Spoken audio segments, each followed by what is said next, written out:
этого хочешь? Если невкусно, то не ешь. Просто выплюни, хорошо? Не жмут? Так, здравствуйте.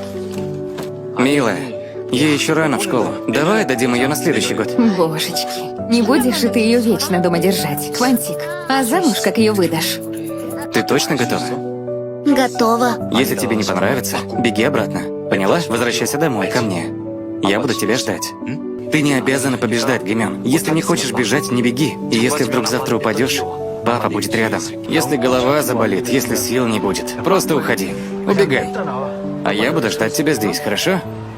Ты всегда будешь меня ждать.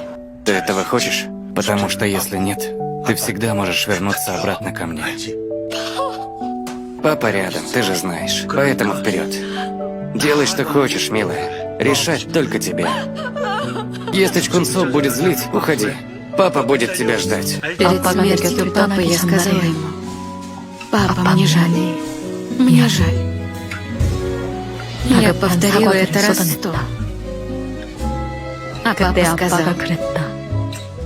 не о чем жалеть. Когда ты родилась, я уже оказался в раю.